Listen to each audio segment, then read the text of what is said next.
Jal Jeevan mission ಅಡಿಯಲ್ಲಿ ಹಗರಣ, ಲೋಕಾಯುಕ್ತಕ್ಕೆ ದೂರು, ಹೋರಾಟಕ್ಕೆ ಸಜ್ಜು. ಜಿ. ಚಿಕ್ಕನಾರಾಯಣ.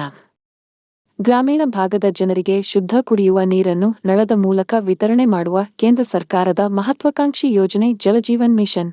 ಈ ಯೋಜನೆಯಲ್ಲಿ ಕೋಲಾರ ಜಿಲ್ಲಾದ್ಯಂತ ಅಧಿಕಾರಿಗಳು ಭಾರೀ ಹಗರಣವನ್ನು ನಡೆಸಿದ್ದಾರೆ ಎಂದು ಕರ್ನಾಟಕ ರಿಪಬ್ಲಿಕನ್ ಸಂಘಟನೆಯ ರಾಜ್ಯ ಅಧ್ಯಕ್ಷ ಬನಹಳ್ಳಿ ಜಿ. ಚಿಕ್ಕನಾರಾಯಣ ಗುಡುಗಿದರು.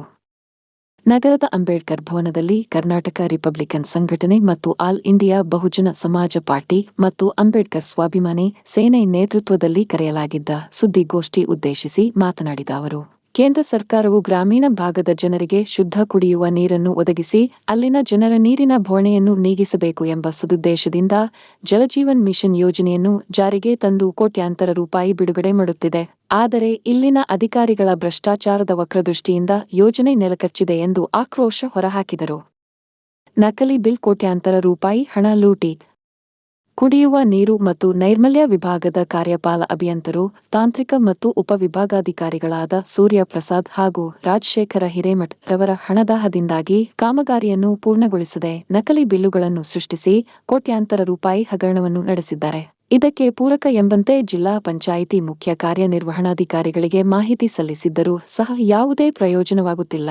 ಈ ನಿಟ್ಟಿನಲ್ಲಿ ಅಧಿಕಾರಿಗಳ ವಿರುದ್ಧ ಉಗ್ರ ಹೋರಾಟ ಮಾಡಲು ತೀರ್ಮಾನ ಕೈಗೊಳ್ಳಲಾಗಿದೆ ಎಂದರು. ಜಿಲ್ಲಾ ಪಂಚಾಯತ್ ಉಪಕಾರ್ಯದರ್ಶಿ, ಕೋಲಾರ ತಾಲೂಕಿನ ವಡಗೂರು ಹಾಗೂ ಹೊನ್ನೇನಹಳ್ಳಿ ಗ್ರಾಮ ಪಂಚಾಯಿತಿ ಅಭಿವೃದ್ಧಿ ಅಧಿಕಾರಿಗಳಾದ ಹರೀಶ್ ಹಾಗೂ ರಮೇಶ್ ಬಾಬು ಕೋಟ್ಯಾಂತರ ರೂಪಾಯಿ ಹಗರಣಗಳನ್ನು ನಡೆಸಿದ್ದು, ಇದರ ತನಿಖೆ ನಡೆಸುವಂತೆ ಸತತ 6 ತಿಂಗಳುಗಳಿಂದ ಜಿಲ್ಲಾ ಪಂಚಾಯತ್ ಮುಖ್ಯ ಕಾರ್ಯನಿರ್ವಹಣಾಧಿಕಾರಿ ಮತ್ತು ಉಪ ಕಾರ್ಯದರ್ಶಿಗಳಿಗೆ ಮನವಿ ಮಾಡಲಾಗಿತ್ತು. ಆದರೆ ಇದುವರೆಗೂ ಯಾವುದೇ ತನಿಖೆ ನಡೆಸದೆ ಉನ್ನತ ಅಧಿಕಾರಿಗಳು ನಿದ್ರೆಗೆ ಜಾರಿದ್ದಾರೆ. ಜಿಲ್ಲಾ ಪಂಚಾಯಿತಿ ಉಪ ಕಾರ್ಯದರ್ಶಿ ರಮೇಶ್ ರವರ ಕೃಪೆಯಿಂದಾಗಿ ವಡಗೂರು ಹಾಗೂ ಹೊನ್ನೇನಹಳ್ಳಿ ಗ್ರಾಮ ಪಂಚಾಯಿತಿ ಅಭಿವೃದ್ಧಿ ಅಧಿಕಾರಿಗಳು ಕೋಟ್ಯಾಂತರ ರೂಪಾಯಿ ಹಗರಣ ನಡೆಸಿದ್ದಾರೆ ಎಂದು ಆರೋಪಿಸಿದರು. ಉಪಲೋಕಾಯುಕ್ತರಿಗೆ ದೂರು. ಈ ಮೇಲ್ಕಂಡ ಹಗರಣಗಳ ಬಗ್ಗೆ ಸಮಗ್ರ ತನಿಖೆ ನಡೆಸಬೇಕು, ಇಲ್ಲದೆ ಹೋದಲ್ಲಿ ರಾಜ್ಯ ಮಟ್ಟದಲ್ಲಿ ಉಗ್ರ ಹೋರಾಟವನ್ನು ನಡೆಸುವುದರ ಮೂಲಕ ಉಪಲೋಕಾಯುಕ್ತ ವೀರಪ್ಪನವರಿಗೆ ದೂರು ನೀಡಲಾಗುವುದು ಎಂದು ಎಚ್ಚರಿಕೆ ಕೊಟ್ಟರು. ಈ ಸಂದರ್ಭದಲ್ಲಿ ಕರ್ನಾಟಕ ರಿಪಬ್ಲಿಕನ್ ಸಂಘಟನೆಯ ಜಿಲ್ಲಾಧ್ಯಕ್ಷ ಅಮರೇಶ್, ಆಲ್ ಇಂಡಿಯಾ ಬಹುಜನ ಸಮಾಜ ಪಕ್ಷದ ಜಿಲ್ಲಾಧ್ಯಕ್ಷ ಮುನಿರಾಜು, ಕಾರ್ಮಿಕ ಸಂಘಟನೆಯ ರಾಜ್ಯ ಪ್ರಧಾನ ಕಾರ್ಯದರ್ಶಿ ಜಿ. ರಾಮಚಂದ್ರನ್, ಟಿ. ನಾರಾಯಣಸ್ವಾಮಿ ಇತರರು ಉಪಸ್ಥಿತರಿದ್ದರು.